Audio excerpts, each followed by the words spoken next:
Brodie Kostecki has had a marvellous season. He's the champ of 2023. Y'all can't stop me. Go hard like I got an 808 in my heart. A stop-start season for the defending series champ leads to an all-the-way win at the Bathurst 1000. Brodie Kostecki claims victory with Todd Hazelwood. Raise those hands, this is our party.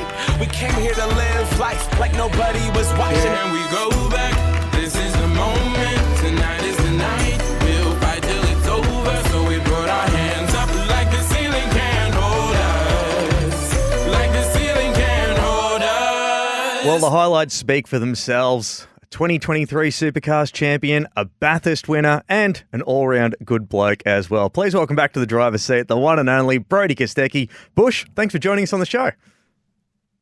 Yeah, thanks for having me on the show, Nims. It's always a pleasure to be on here.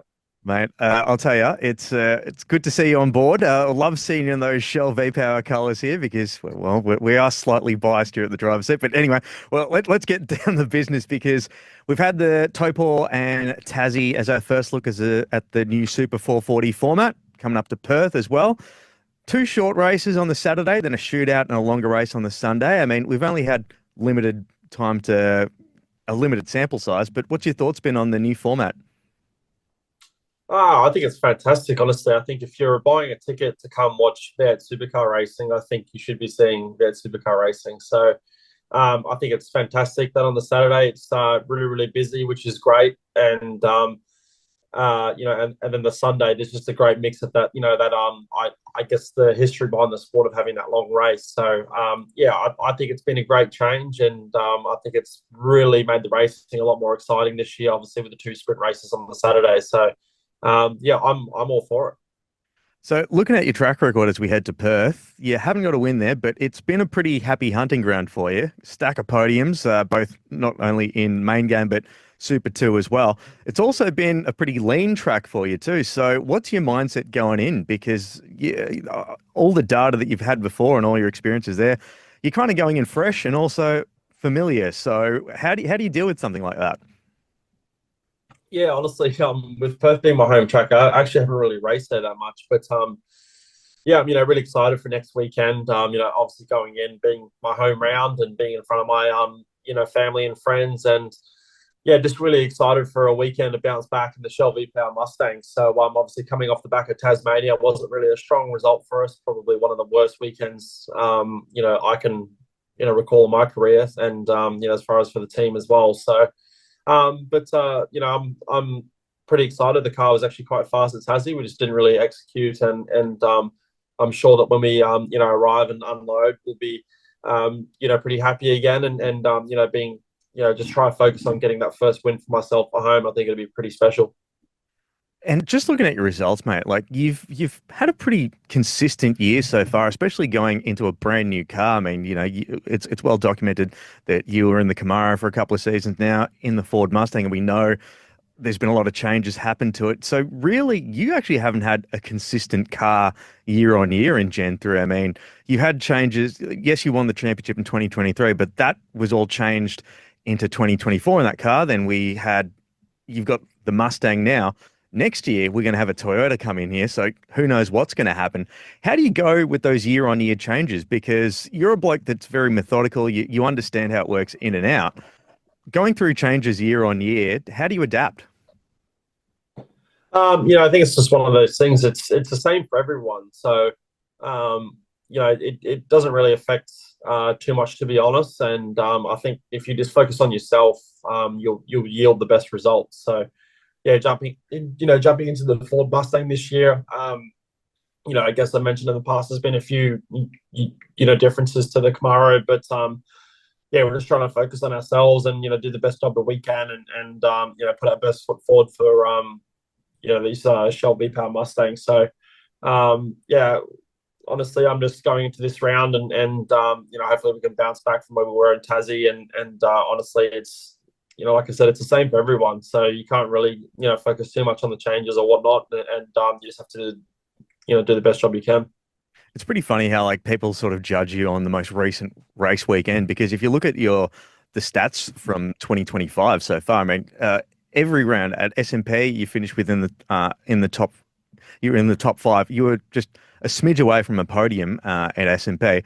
At the Grand Prix, same deal. You were consistently in the top 10. And who knows what would have happened if we actually got to race in the wet on the final day. Topor, enough said. Yeah, got on the podium finally, got two great pole positions. So Tassie's really been the one that is the outlay here. Yet everyone's sort of carrying on like, oh no, what's going to happen? Like DJR falling off a cliff. Yeah, it's always like that's what happens when there's such a long break between races. So I guess in other sports, you may have like a week or 2 weeks off, and you're back into another round again. But yeah, honestly, I'm not too worried. Especially with this finals format this year has really played into our favour. Obviously, with myself coming into a new team, and with DJR, I guess having a bit of a turnover with staff and whatnot. So yeah, everyone's still trying to I guess gel, and yeah, it's been going great so far. But there's no testing or anything really this year. It's just basically jump into the deep end. So yeah, it's kind of crazy, pretty much saying we're almost halfway through the year. We've only done 4 rounds. So yeah, we'll just focus on ourselves and trot along. And I'm sure these Shell V-Power Mustangs will be getting some trophies soon. How's the dynamic been between you and Will Davo? Because I don't want to age the poor bloke here, but it's sort of like the first time you've had like a veteran in your team. Because when you were back at your old team, you and Will Brown, you were both rookies when you started off. Then with JLB there, he is, even though he's been here for a while, he hasn't been here through like so many generations like Will Davo has.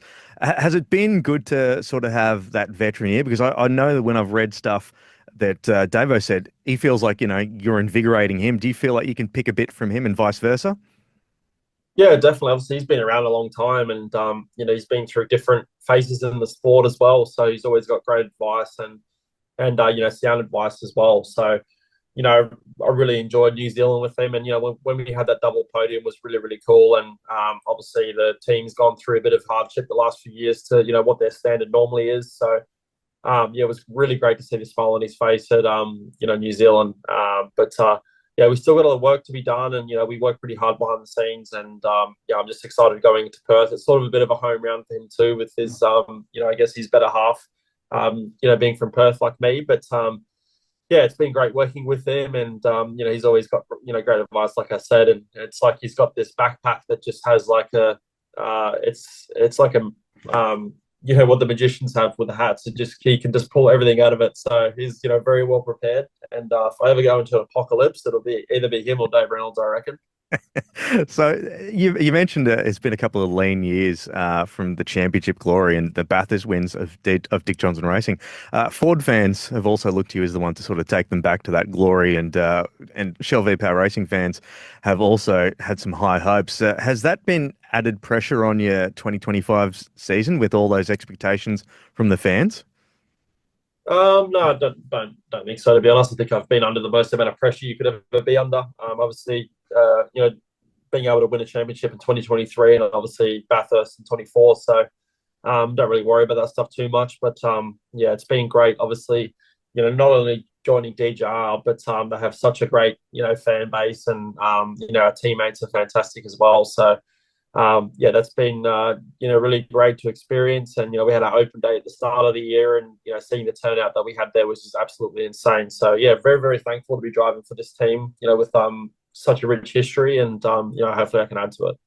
Absolutely. And you touched on Bathurst there. I've got to talk about that because that was an absolute crowning glory for yourself and Todd Hazelwood, and that's a bit of consistency for you as we head into the Enduros. Toddy joining you as a co-driver this year, but the big X factor is the Bend, and it's a track that you've actually had quite a fair bit of success at. But how do you reckon you guys will go with 500 kilometres around there, though? Yeah, not really sure, to be honest. I think it'll be interesting to see how it plays out. But yeah, I really do love the Bend, and Toddy being a South Australian as well was it's pretty cool as well for him. But yeah, it's great pairing up with Todd again. He's such a hard worker, and it was really great to see that the emotion on not only his face but his parents' face as well. After winning Bathurst together, so yeah, it's great to be pairing up with him again, and we're quite tight, stay quite close, and it's great to see the work ethic that he has. Going into enduros, always wants to be a part of things, and just try gel with the crew as much as possible. So yeah, really excited going to Enduros, but yeah, we've got a job ahead of us, next weekend, so I'll stay focused on that. Bush, before I let you go, one thing I'd have to mention is after Tassie, so we saw Nash Morris do some absolute stellar work in a Mustang, get his first win, and hopefully we're the rumor mill says that we might be seeing him during the Enduros as well. You're someone that knows what that journey is like going through Super 2 because you absolutely worked your backside off. I remember the KBR Commodore, you actually had to bench yourself for that year to get a shot at those Enduros. So you know what the slog's like. What do you sort of see when you look at that next crop of young superstars come through, like not just Super 2, but Trans Am, and there's just so many different, so limited spots, but so much talent out there. Like, what's your words of advice to that next crop coming up, especially since it wasn't that long ago that you were that bloke? Yeah, I think it's very, very exciting times. Honestly, I think the crop coming through now is really exciting, to be honest. And obviously Nash got his first win at Tasmania a few weeks ago, which was really great to see for myself and his dad Paul as well. And obviously I've had a lot to do with that family, and Paul's been a great mentor of mine, and I'd like to say I've been a great mentor of Nash's as well. So yeah, it's definitely a hard slog, and I think COVID really put a dent in that. With those young guys trying to come through, I guess years before, not being able to race, and there was a bit of a knock-on effect for a couple of years. And we've seen Kai Allen come through, who's just fantastic as well. So yeah, it's I guess it's exciting times. We have to see what happens, and hopefully Nash can get that opportunity. I think he really deserves it, and I think his results so far this year have proved it. Sitting second in the championship, just behind his teammate, and yeah, it's exciting times for myself. I really love seeing young guys having a go, and always spend a lot of time at Norwell, trying to, I guess, hone my craft. But you always see some young gassers out there, and it's always really exciting. Well, it wasn't too long ago where you were that young buck that was going door to door with a former champion. So hopefully for your sake, come the Enduros this year, there's not going to be another young up-and-comer trying to go doors to door with a former champion. Yeah, gosh, don't yeah, I think I'll just try to be the fastest car again and try to lead every lap again would be nice. Well, Bush, it's been an absolute pleasure, mate. Thanks so much for giving us a bit of time. Enjoy your home round back at Perth as well, which should be a lot of fun. And will you be popping into maybe heading down south and seeing if there's any speedway or anything that you could do if you have any time spare? I don't think so. I've been catching up with a lot of family and whatnot, and I think I have a quiet weekend heading into the round, and just honestly really excited to be back home at Perth, and to be racing in front of my friends and family is going to be great as well. So hopefully I can get that bucket list box ticked and get a win at home would be great. Well, we're all rooting for you, mate. But Bush, thanks so much for joining us here on the driver's seat. Go well in Perth, and we'll chat to you soon. Thanks, Nibs.